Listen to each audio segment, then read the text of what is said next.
السلام علیکم ورحمۃ اللہ وبرکاتہ۔ عزیز طالبات، امید ہے آپ سب خیر و عافیت کے ساتھ ہوں گے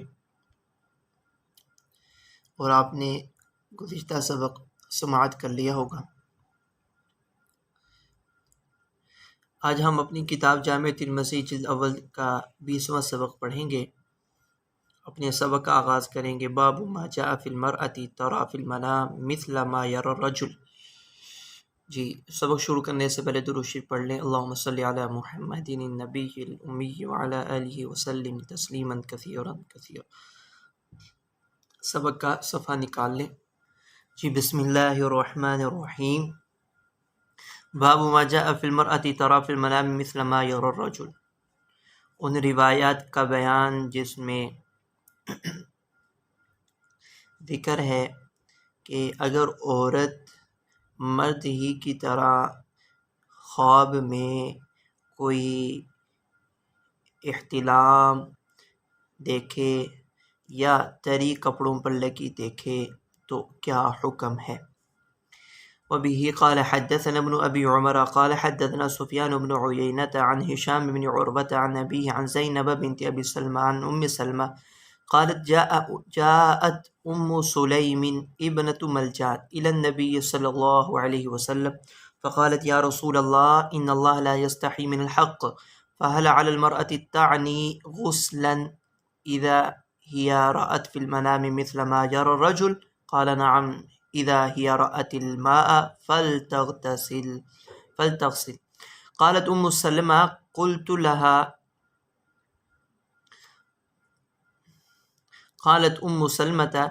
لها فضحت النساء یا ام سلیمین۔ حضرت ام سلمہ رضی اللہ تعالی عنہ سے مروی ہے، فرماتی ہیں کہ ام سلیم رضی اللہ تعالی عنہ آپ صلی اللہ علیہ وسلم کی خدمت میں حاضر ہوئیں۔ یہ ام سلیم حضرت انس بن مالک رضی اللہ تعالی عنہ کی والدہ ہیں۔ فرماتی ہیں کہ یا رسول اللہ، بے شک اللہ تعالیٰ تو حق بیان کرنے سے حیا نہیں کرتے ہیں، کیا عورت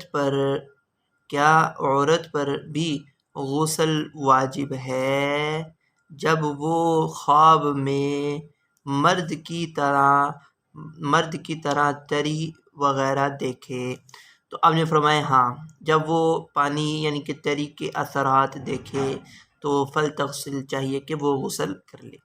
حضرت ام سلمہ رضی اللہ تعالی عنہ نے فرمایا فضحت النساء یا ام سلیم، کہ تم نے تو عورتوں کو رسوا ہی کر دیا اے ام سلیم۔ یہ جو فرمایا کہ یا ام سلیم فضحت النساء، مطلب یہ ہے کہ تم نے آپ صلی اللہ علیہ وسلم سے ایک ایسی بات پوچھی جو عورتوں کی کثرت شہوت پر دال ہے، اس لیے تم نے تو عورتوں کو رسوا کر دیا، یعنی کہ چونکہ حیا کا تقاضا ہے، شرم یعنی کہ حیا کا ایک تقاضا ہے کہ جو معنی ہے اس سوال کے لیے، تو چونکہ یہ دینی مسئلہ ہے کہ جس سے واقفیت کا ہونا یہ بھی ضروری امر ہے، تو اس لیے حضرت ام سلیم رضی اللہ تعالی عنہ نے یہ مسئلہ دریافت کیا، تو ان کے توسط سے آپ صلی اللہ علیہ وسلم نے امت کو یہ بتا دیا کہ اگر عورت بھی خواب میں یا اپنی نیند کے حالت میں اگر اس کو احتلام ہو جائے اور وہ تری کپڑوں پر لگی دیکھے تو وہ بھی غسل کر لے۔ قال ابو عیسیٰ هذا حدیث حسن صحیح وهو قول عامة الفقهاء ان المرأة اذا رأت في المنام مثل ما يرى الرجل فانزلت ان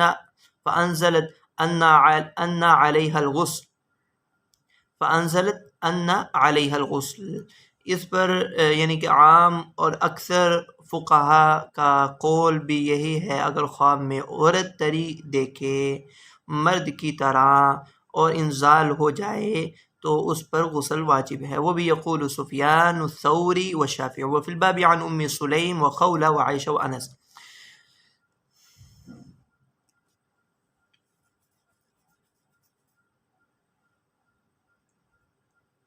اگلا ترجمۃ الباب ہے باب فی الرجل یستدفئ بالمرأة بعد الغسل، کہ مرد اگر غسل کر لینے کے بعد عورت کے ساتھ گرمائش لے اور اس کے جسم کے ساتھ جسم ملاوے تو آیا یہ جائز ہے یا یہ بھی موجب غسل ہے یا کوئی اس میں بھی کوئی یعنی غسل وغیرہ کی ضرورت پیش آتی ہے، تو اس کا بیان ہے۔ باب فی الرجل یستدفئ بالمرأة بعد الغسل۔ وبه قال حدثنا هناد قال حدثنا وكيع عن حريث عن الشعبي عن مسروق عن عائشة رضي الله عنها قالت ربما اغتسل النبي صلى الله عليه وسلم من الجنابة ثم جاء فاستدفأ بي فضممته إلي ولم اغتسل۔ حضرت عائشہ رضی اللہ تعالیٰ عنہ فرماتی ہیں کہ بسا اوقات جناب نبی کریم صلی اللہ علیہ وسلم غسل جنابت کر چکے ہوتے، پھر آپ صلی اللہ علیہ وسلم آتے اور آپ میرے ساتھ یعنی کہ مل جاتے، فاستدفأ بھی، اور آپ سردی کے موسم میں، سردی کے ایام میں ٹھنڈ کی وجہ سے آپ مجھ سے حرارت لیتے، فضممتہ یعنی کہ جسم کی گرمائش لیتے، فضممتہ ولم اغتسل جبکہ میں نے غسل نہیں کیا ہوتا تھا۔ قال ابو عیسیٰ هذا حدیث لیس باسناد بأس وهو قول غیر واحد من اہل العلم من اصحاب النبی والتابعین ان الرجل اذا اغتسل فلا بأس بأن يستدفئ بامرأته۔ تو یہی علماء کا فتویٰ بھی ہے کہ اگر کوئی مرد غسل کر چکنے کے بعد اپنی عورت کے ساتھ اگر وہ لیٹنا چاہے، بیوی کے ساتھ اگر وہ جسم کے ساتھ جسم ملاوے، تو یہ کوئی یعنی کہ غسل کو توڑنے والا نہیں ہے۔ بِأَن يَسْتَدْفِئَ بِامْرَأَتِهِ وَيَنَامُ مَعَهَا قبل أن تغتسل المرأة۔ وبه يقول سفيان الثوري والشافعي وأحمد وإسحاق۔ باب التیمم للجنب اذا لم يجد الماء، کہ جب پانی نہیں ملتا اور پانی نہیں موجود تو اس صورت کے اندر جنبی کے لیے تیمم کرنے کی اجازت کا بیان۔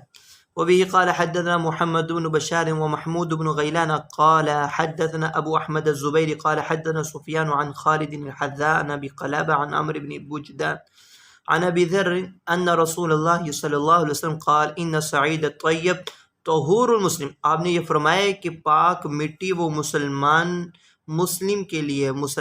کے لیے مطہر ہے، پاک بھی ہے اور مطہر بھی ہے۔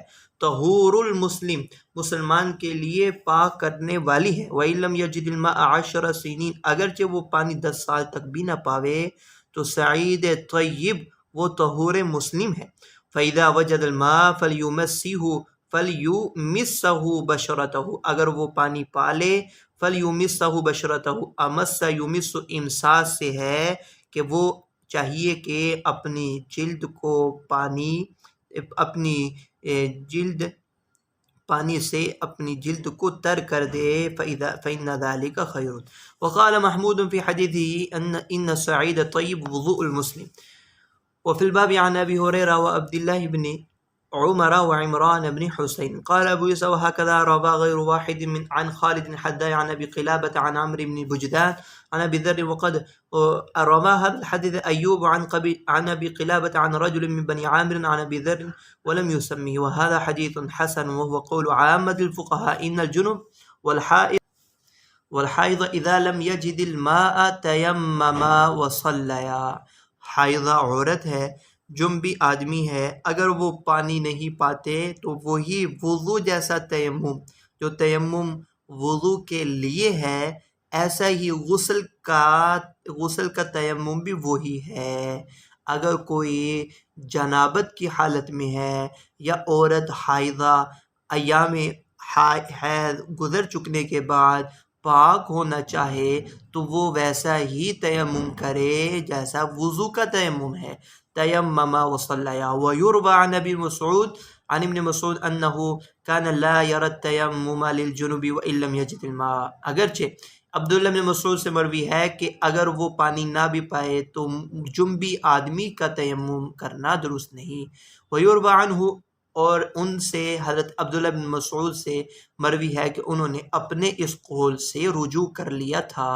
فقال تیمم اذا لم یجد الماء، اور انہوں نے یہ قول اختیار کیا تھا ہاں وہ جنبی آدمی بھی تیمم کر لیا کرے.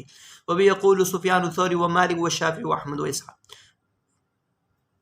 جی اگلا ترجمہ الباب ہے باب فی المستحاضہ.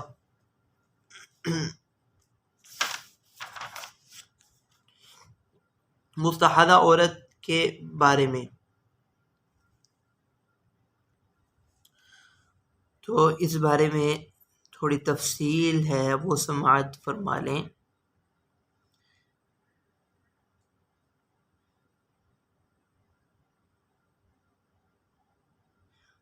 سب سے پہلے ہم مستحاضہ کے مسائل اور کو پڑھنے سے پہلے ہم چند بنیادی جو اس حوالے سے اصطلاحات ہیں حیض کی وہ ہم دیکھیں گے. حیض کی تعریف وہ دیکھیں گے. حیض کی اقل مدت، اکثر مدت میں جو ائمہ کا اختلاف ہے وہ ہم دیکھیں گے. اور پھر ہم دیکھیں گے مستحاضہ کی اقسام. یہ چونکہ ضروری ہے تب ہمیں اس احادیث مبارکہ کے مسائل اور احادیث مبارکہ میں جو مختلف احکامات بیان ہوئے ہیں مستحاضہ کے وہ ہمیں سمجھنے آسان ہو جائیں گے، کیونکہ مستحاضہ کے مختلف اقسام ہیں اور مختلف اقسام کے اعتبار سے ان کے احکام مختلف ہیں، تو اس لیے اس کو بھی سمجھنا ضروری ہے. سب سے پہلے حیض، کیونکہ مستحاضہ کے سمجھنے کے لیے حیض کا سمجھنا ضروری ہے، کیونکہ اس کی تعیین مستحاضہ کی حیض کی تعیین صحیح ہوگی. جی حیض کہتے ہیں دم ینفضہ رحم امرأۃ بالغۃ سلیمۃ عن داء، وہ خون جو اپنی عدت سے بڑھ جائے. نہیں، دم ینفضہ رحم امرأۃ بالغۃ سلیمۃ عن داء، وہ خون ہے جو ایک تندرست بالغ عورت کے رحم سے نکلتا ہو. تندرست بالغ اور تندرست بالغ عورت کے رحم سے نکلتا ہو.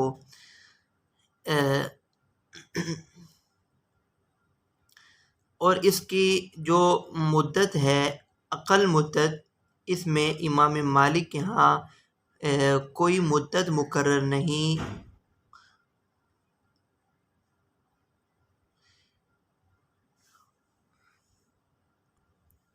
جی امام مالک کے ہاں حیض کی کوئی مدت اقل مدت مقرر نہیں. قطرہ واحد کا سیلان بھی حیض ہے. امام شافعی کے ہاں یوم و لیلۃ. امام شافعی امام احمد کے نزدیک 15 دن اکثر مدت حیض ہیں.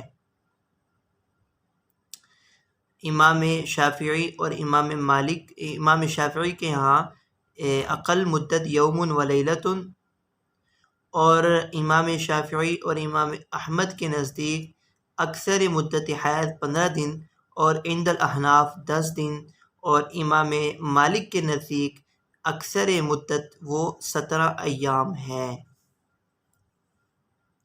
جی اس کو دوبارہ سماعت کر لیں کہ حیض کی تعریف ہم نے پڑھی، ہوا دم ینفسہ رحم امرأۃ بالغۃ سلیمۃ عن داء.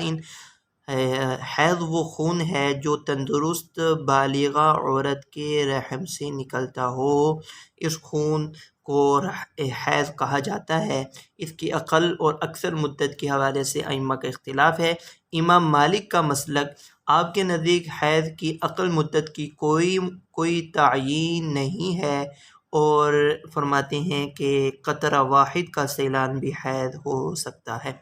ان کے نزدیک، امام مالک کے نزدیک حیض کی اکثر مدت 17 دن ہے.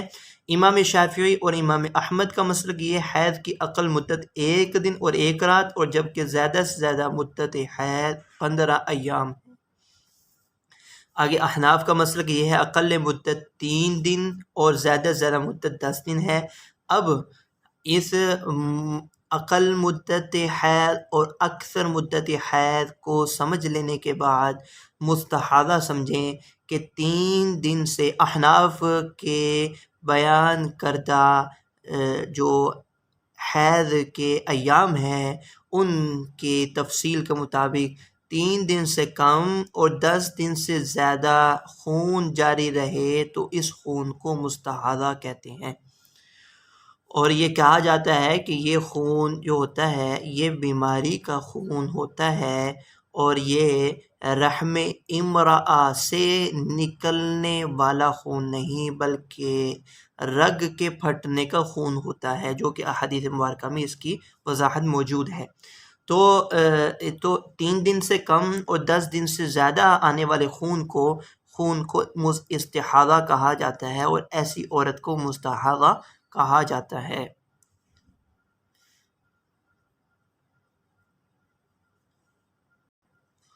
ایک مسئلہ ہمارا مکمل ہوا۔ دوسرا مسئلہ یہ بیان کیا جا رہا ہے کہ آپ صلی اللہ علیہ وسلم کے زمانے میں کتنی عورتوں کو استحاضہ کی بیماری لگی تھی۔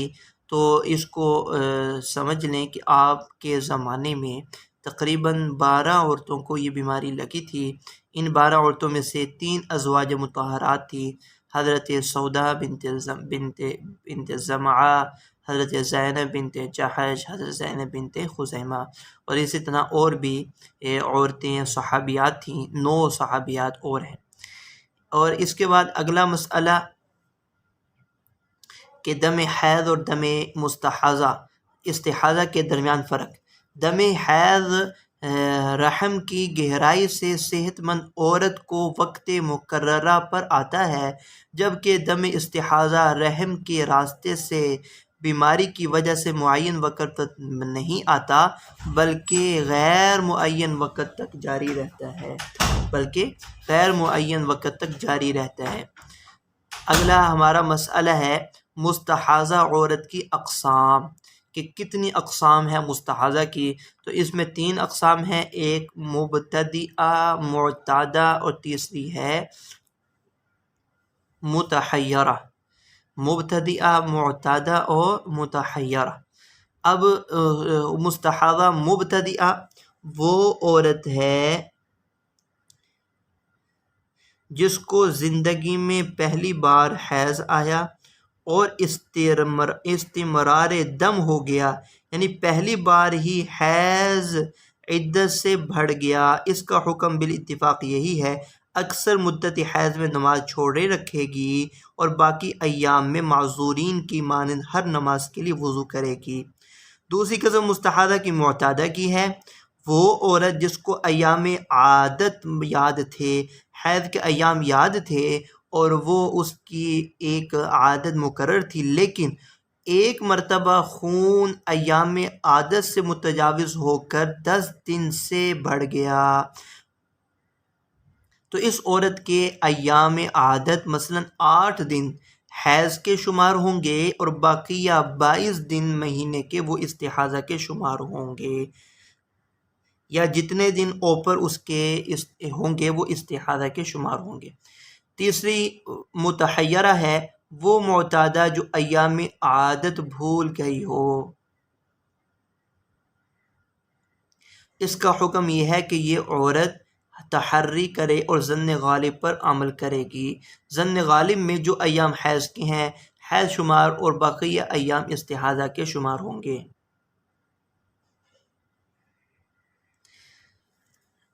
جی، ابھی ہم نے چند مسائل پڑھے ہیں۔ سب سے پہلا جو ہم نے مسئلہ پڑھا ہے وہ ہے حیض کی تعریف اور حیض کی اقل مدت اور اکثر مدت میں ائمہ کے مابین کیا اختلاف ہے وہ ہم نے پڑھا۔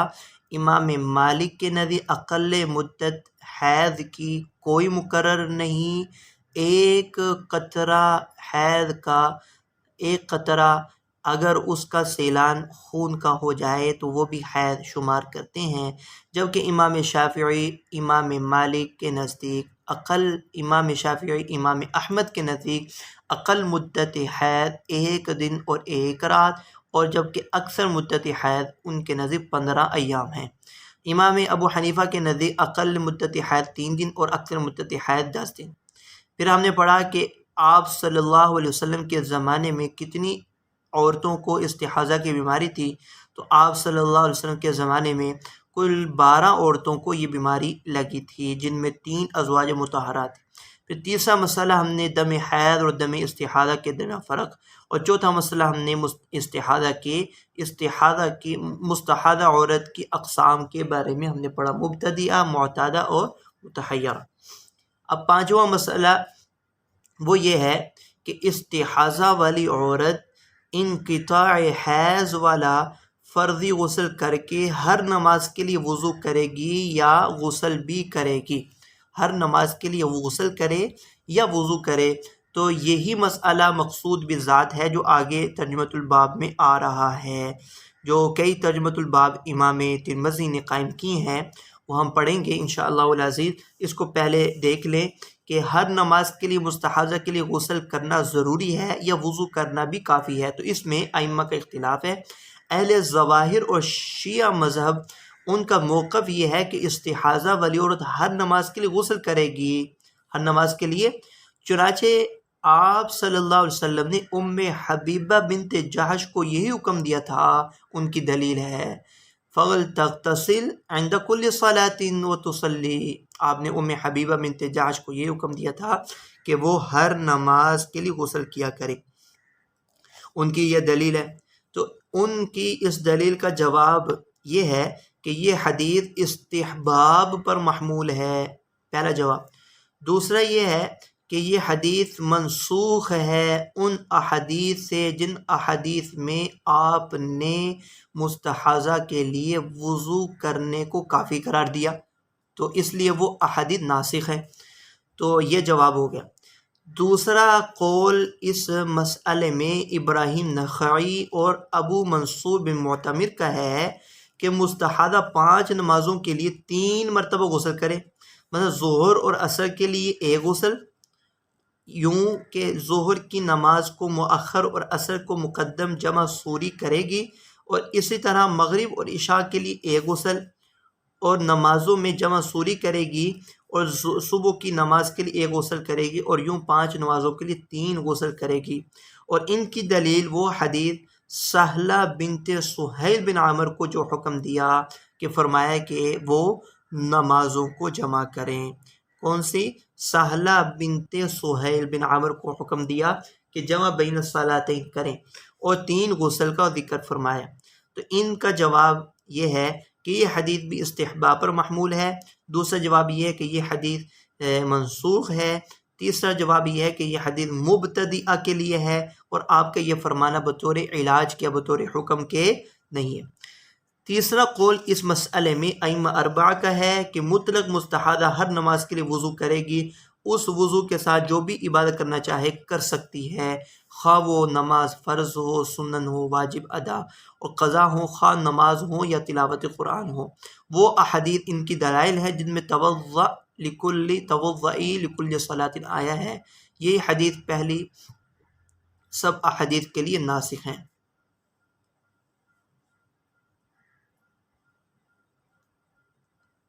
پھر شوافی اور احناف کا اس میں بھی اختلاف ہے۔ شوافی یہ کہتے ہیں کہ مستحاضہ عورت وقتی فرض ادا کر سکتی ہے 1 مرتبہ کے وضو سے، وقتی فرض اور اس کے جو توابع ہیں ان کو ادا کر سکتی ہے، اس کے بعد اس کا وضو ٹوٹ جائے گا۔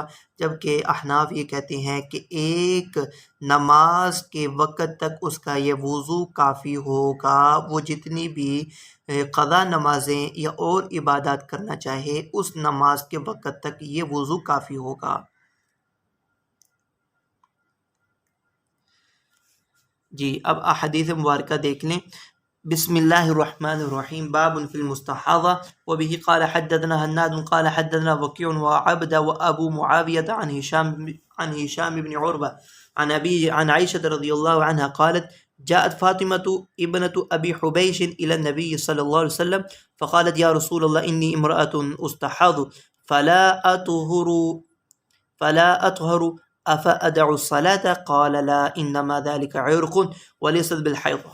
حضرت فاطمہ بنت ابی حبیش آپ صلی اللہ علیہ وسلم کی خدمت میں حاضر ہوں اور فرمایا کہ میں مستحاضہ والی عورت ہوں اور میں پاک نہیں ہوتی، یعنی مسلسل خون جاری رہتا ہے، کیا میں نماز چھوڑ سکتی ہوں؟ تو آپ نے فرمایا نہیں، بے شک یہ خون، یہ رگ کا خون ہے، یہ رگ کے پھٹنے کا خون ہے، بیماری کا خون ہے، یہ حیض کا نہیں ہے۔ فَإِذَا أَقْبَلَتِ الْحَيْضَةُ، جب حیض کے ایام آ جائیں، فَدَعِ الصَّلَاةَ، تو نماز چھوڑ دے۔ وَإِذَا أَدْبَرَتْ، جب وہ ایام چلے جائیں، وہ چونکہ معتادہ تھیں تو ایام حیض عادت کے جب وہ گزر جائیں، فَاغْسِلِي عَنْكِ الدَّمَ، تو غسل کر لے، وَصَلِّ۔ قال ابو معاویہ فی حدیث وقال توضأ لكل صلاة حتى يجيء لك الوضوء۔ اور یہاں پر حضرت ابو معاویہ وہ فرماتے ہیں اپنی حدیث کے اندر، آپ نے فرمایا کہ جب یعنی فرضی غسل ایام حیض کے گزر جانے کے بعد فرضی غسل کر لیا کرے، اور پھر ہر نماز کے لیے تو وضو کر لیا کر، تو یہاں تک کہ دوسری نماز کا وقت آ جائے۔ تو یہ دلیل ہے ائمہ اربعہ اور جمہور کی کہ مستحاضہ کے لیے نماز کے لیے وضو کرنا کافی ہے، وضو کر لینا ہی، توضئی لکل صلاۃ، نماز کے لیے وضو کر لیا کرے۔ وفی الباب عن ام سلمہ قال ابو عیسیٰ حدیث عائشہ حدیث حسن صحیح وهو قول غیر واحد من اہل العلم من اصحاب النبی صلی اللہ علیہ وسلم والتابعین، وبه يقول سفیان الثوری ومالک وابن المبارک والشافعی ان المستحاضة اذا جاوزت ایام اقرائها اغتسلت وتوضأت لكل صلاة، ہر نماز کے لیے وہ وضو جدید کرے، چونکہ یہ معذورہ کے حکم میں ہے، اس لیے ایک نماز کا وقت گزر جانے سے اس کا وضو وہ ٹوٹ جائے گا۔ باب ما جاء ان المستحاضة تتوضأ لكل صلاة، یہ ان احادیث کے بارے میں جو وارد ہیں کہ مستحاضہ ہر نماز کے لیے وضو کرے، وضو جدید۔ وبی قال حدثنا قتيبة قال حدثنا شريك عن ابي اليقظان عن عدي بن ثابت عن ابيه عن جدي عن النبي صلى الله عليه وسلم انه قال في المستحاضة تدع الصلاة ايام اقرائها التي كانت تحيض فيها ثم تغتسل وتتوضأ عند كل صلاة وتصوم وتصلي، اور پھر وہ تصوم روزہ بھی رکھے اور نماز بھی جاری رکھے، اپنے استحاضہ کے ایام میں وہ روزہ بھی رکھ سکتی ہے، اور بلکہ روزہ رکھنا اس کے لیے ضروری ہے، اور نماز بھی جاری رکھے۔ وہ بھی قال حدثنا علی بن حجر اخبرنا شریک نحوه بمعنى قال ابو عیسیٰ هذا حديث قد تفرد به شريك عن ابي اليقظان وسألت محمد عن هذا الحديث فقلت عدي بن ثابت عن ابي عن جده جد عدي ما اسمه فلم يعرف محمد اسمه، وذكرت لمحمد قول يحيى بن معين أن اسمه دينار فلم يعبأوا به۔ قال أحمد وإسحاق في المستحاضة إن اغتسلت لكل صلاة هو أحوط لها۔ امام احمد اسحاق مستحاضہ کے بارے میں یہ کہتے ہیں کہ اگر وہ ہر نماز کے غسل کر لیا کر تو یہ زیادہ محتاط ہے، یہ محتاط ان کا یعنی کہ مذہب ہے اور زیادہ محتاط طریقہ ہے۔ وَإِن تَوَضَّأَ لِكُلِّ صَلَاةٍ أَجْزَأَهَا، یہ بھی اس کو کافی ہے۔ وَإِن جَمَعَتْ بَيْنَ الصَّلَاتَيْنِ بِغُسْلٍ أَجْزَأَهَا۔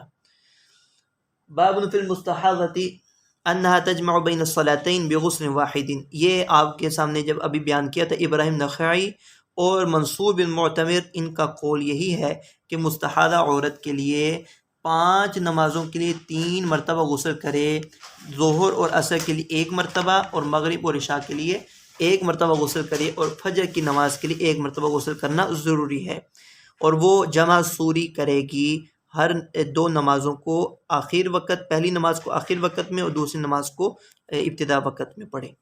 باب فی المستحاضة ان تجمع بین الصلاتین بغسل واحد، وبه قال حدثنا محمد بن بشار قال حدثنا ابو عامر العقدی قال حدثنا زهير بن محمد عن عبد الله بن محمد بن عقيل عن ابراهيم بن محمد بن طلحة عن امه عمران بن طلحة عن ام حمنة بنت جحش۔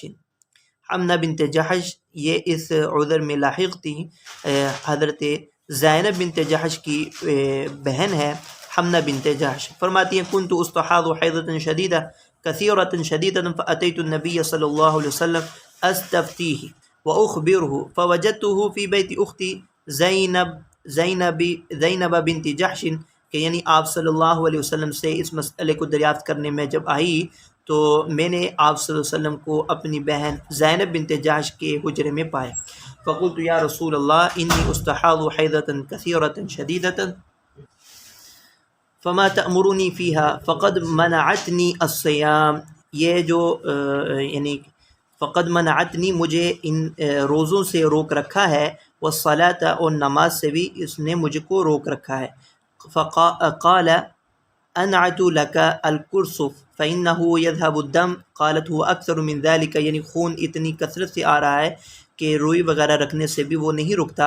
قال فتلجمی، قالت هو اکثر منك، قال فاتخذي ثوبا، قالت هو اکثر منك من ذلك انما اسج سجا، فقال النبی صلی اللہ علیہ وسلم، آپ نے فرمایا کہ میں دو باتوں کا تجھے حکم کرتا ہوں، سآمرکی بأمرین ایہما صنعت اجزاء عنک فإن قویت علیہما فأنت أعلم، فقال إنما هي ركضة من الشيطان فتحيضي 6 أيام أو 7 أيام في علم الله ثم اغتسلي، کہ غسل کر لیا کر، ایام حید گزر جائیں تو غسل کر لے۔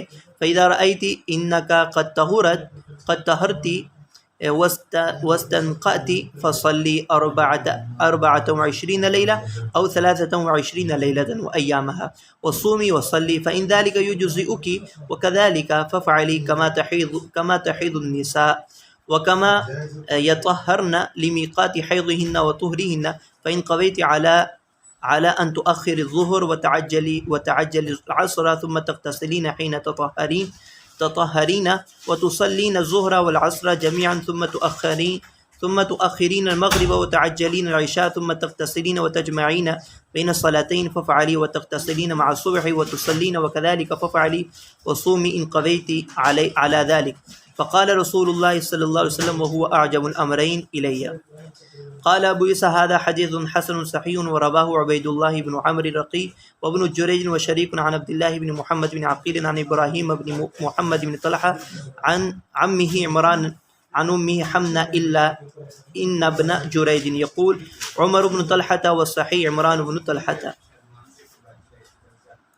جی، سآمرکی بأمرین، یہاں پر آپ صلی اللہ علیہ وسلم نے حضرت حمنہ بنت جحش کو دو باتوں میں کسی ایک کو اختیار کرنے کا فرمایا۔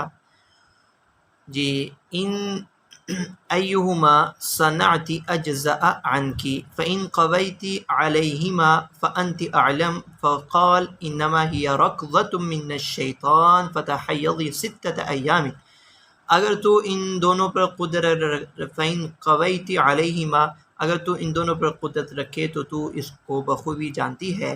تو آپ نے اس موقع پر یہ فرمایا کہ یہ جو ہے استحاضہ کا جو خون ہے یہ تو لات ہے شیطان کی، فتحیضی 6 ایام او 7 ایام فی علم اللہ، پس تو 16 ایام یا 17 ایام کو حید شمار کر گردانتی رہ، 6 ایام یا 7 ایام، 16 نہیں، فتحیضی 6 ایام او 7 ایام، جو ایام عادت ہیں 6 یا 7 ایام ان کو حید شمار کر کے نماز سے روکی رہے۔ تو مغتسلی فإذا رأيت أنك قد طهرت واستنقأت فصلي 24 ليلة أو 23 ليلة وأيامها، اور جب تو دیکھ لے تو پاک ہو جائے اور ایام عادت حیض کے گزر جاتے ہیں تو تو کیا کرے، 24 دن باقیہ یا 23 دن باقیہ تو نماز کو جاری رکھ اور روزہ رکھ لے۔ وصلی فإن ذلك يجزئك وكذلك فافعلي كما تحيض النساء وكما يطهرن لميقات حيضهن وطهرهن، اور اسی طرح تو اپنی اس طریقے کو جاری رکھ جیسے کہ حیض والی عورت پاک ہو جانے کی صورت میں کیا کرتی ہے۔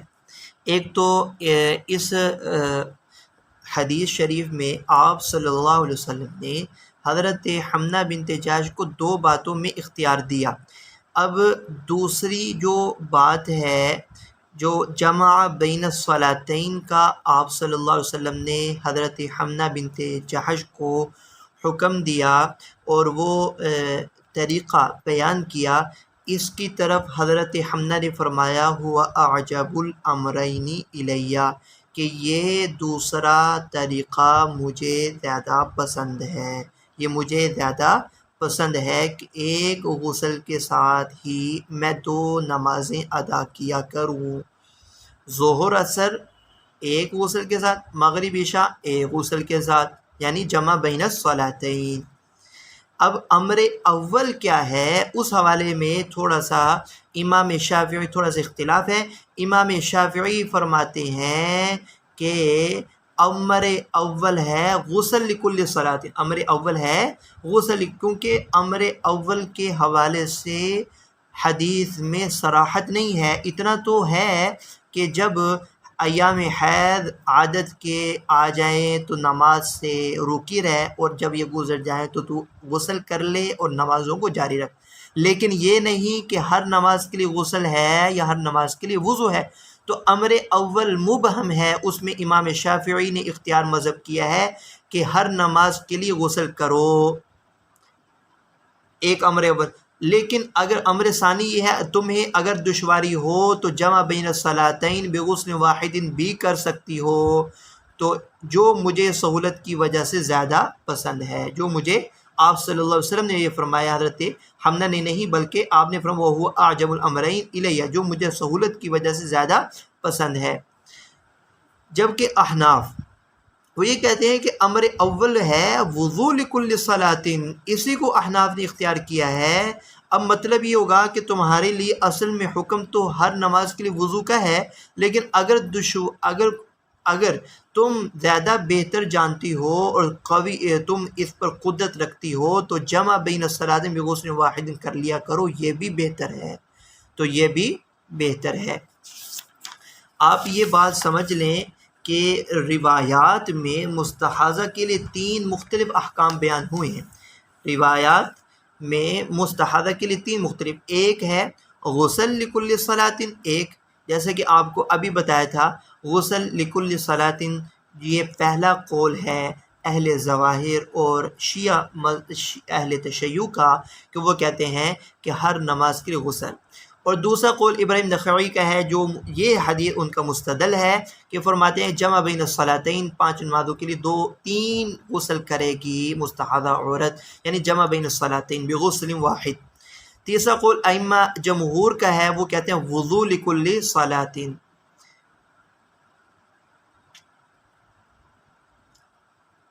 ان احادیث مبارکہ کے دلائل جو ان کا مستدل ہے اہل ظواہر کا، اور اسی طرح ابراہیم نخعی کے متبعین کا، یہ مستدل یہ احادیث مبارکہ ہیں، ان کے جوابات آپ کو بیان کر چکے ہیں کہ ان کے جواب کیا ہے، کہ علامہ طحاوی نے بھی اس جمع بین الصلاتین والی حدیث کو منسوخ قرار دیا ہے، اور وضو لکل صلاتین کی روایات کو ان کے لیے ناسخ قرار دیا ہے۔ اور اسی طرح آپ کو یہ بھی جواب دیا تھا کہ بعض احناف نے اس کو علاج پر ہی محمول کیا، لیکن در حقیقت جمع بین الصلاتین بغسل کا حکم بھی اسی متحیرہ کے لیے ہی ہے جس کے لیے غسل لکل صلاتین کا حکم دیا گیا، یعنی متحیرہ جسے انقطاع حیض میں شک ہے، اس کے لیے اصل حکم تو غسل لکل صلاتین ہی کا ہے، لیکن ساتھ ہی اس کے لیے یہ آسانی بھی موجود ہے کہ وہ جمع بین الصلاتین بغسل کر لے، یعنی ظہر اور عصر جمع کر کے پڑھے اور دونوں کے لیے ایک غسل کرے۔ اسی طرح مغرب اور عشاء کو جمع کر کے پڑھے اور دونوں کے لیے غسل کر لے، اسی طرح اسے دن بھر میں 3 مرتبہ غسل کرنا ہوگا۔ قال ابو عیسیٰ هذا حدیث حسن صحیح ورواه عبید اللہ بن عامر والرقی وابن جریج وشریک عن عبد الله بن محمد بن عقیل عن ابراہیم بن محمد بن طلحة عن عمه عمران عن امه حمنہ الا ان ابن جریج يقول عمر بن طلحة والصحيح عمران بن طلحة، وسألت محمدا عن هذا الحديث فقال هو حديث حسن، وهكذا قال أحمد بن حنبل وحديث حسن صحيح، وقال أحمد وإسحاق في المستحاضة إذا كانت تعرف حيضها، یعنی کہ جب اس کو حیض کے ایام کی پہچان ہو، بإقبال الدم وإدباره، فإقبال أن يكون أسود وإدبار أن يتغير إلى الصفرة، فالحكم في على حديث فاطمة بنت أبي حبيش وإن كان المستحاضة لها أيام معروفة قبل أن تستحاض فإنها تدع الصلاة أيام أقرائها ثم تغتسل وتوضأ لكل صلاة وتصلي وإذا استمر به الدم ولم يكن لها أيام معروفة ولم تعرف الحيض بإقبال الدم وإدباره فالحكم لها على حديث حمنة بنت جحش.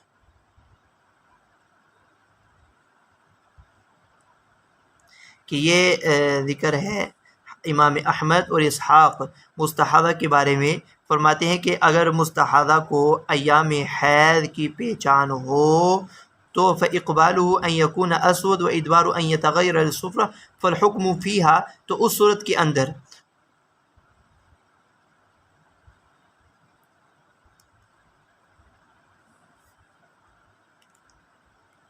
حکم ہوگا حدیث فاطمہ بنت ابی حبیش والی حدیث پر حکم ہوگا. اور اگر مستحاضہ کی عادت اور اس کے ایام معروف ہیں اور معلوم ہے، ایام عادت حیض کے ایام کی پہچان ہے، تو یعنی کہ استحاضہ سے پہلے اس کے ایام معروف تھے، فإنها تدع الصلاة أيام أقرائها ثم تغتسل وتوضأ لكل صلاة، پھر وہ وضو کر ہر نماز کے لیے وضو کر لیا کرے اور نماز ادا کیا کرے. وإذا استمر به الدم ولم يكن لها معروف ایام معروفہ ولم تعرف الحیض بإقبال الدم وإدباره، اگر اس کو پہچان نہیں رہتی تو پھر اس کے لیے حکم ہے حدیث حمنہ بنت جحش کا. وقال الشافعي المستحاضة إذا استمر به الدم في أول ما رأت فدامت على ذلك فإنها تدع الصلاة ما بينهما وبين 15 يوما فإذا طهرت في 15 يوما أو قبل ذلك فإنها أيام حيض فإذا رأت الدم أكثر من 15 يوما فإنها تقضي الصلاة تقضي صلاة 14 يوما ثم تدع الصلاة بعد ذلك أقل ما يحيض النساء وهو يوم وليلة. قال ابو عیسیٰ فاختلف اہل العلم فی اقل الحیض و اکثرہ، امام ترمذی فرما رہے ہیں کہ اہل علم کا اختلاف ہے اقل حیض اور اکثر حیض میں. فقال بعض اہل العلم اقل الحیض 3، کہ بعض اہل علم کی رائے یہ ہے کہ اقل حیض کی مدت جو ہے وہ 3 دن ہے. واکثر 10 وهو قول سفیان الثوری وهو اہل الکوفہ وبه یأخذ ابن المبارک وروی عنه خلاف هذا. وقال بعض اہل العلم منهم عطاء ابن ابی رباح اقل الحیض یوم ولیلہ واکثر 15 یوما وهو قول الاوزاعی ومالک وشافعی واحمد واسحاق وابی عبیدہ. کہ اگلا ترجمہ الباب باب ما جاء فی المستحاضۃ انها تغتسل عند كل صلاۃ، ہر نماز کے لیے غسل کرنا مستحاضہ کے لیے، ان روایات کا بیان. وبی قال حدثنا قتیبۃ قال حدثنا الليث عن ابن شهاب عن عروہ عن عائشہ رضی اللہ عنها قالت استفتت ام حبیبۃ ابنة حبش رسول اللہ صلی اللہ علیہ وسلم فقالت انی استحاض فلا اطهر افعدع الصلاة فقال لا انما ذلك عرق فاغتسلي ثم صلي فكانت تغتسل لكل صلاة. قال قتيبة قال الليث لم يذكر ابن شهاب ان رسول الله صلى الله عليه وسلم امر ام حبيبة ان تغتسل عند كل صلاة ولكنه شيء فعلته هي. قال ابو يوسف ويروى هذا الحديث عن الزهري عن عمرة عن عائشة قالت استفتت ام حبيبة بنت جحش وقد قال بعض اهل العلم المستحاض تغتسل عند كل صلاة. وروى الاوزاعي عن الزهري عن عروة وعمرة عن عائشة رضی اللہ تعالی عنہا. جی یہاں تک آج ہمارا سبق مکمل ہوا. اس کو ذہن نشین کر لیں، اچھی طرح اس کو یاد کر لیں. السلام علیکم ورحمۃ اللہ وبرکاتہ.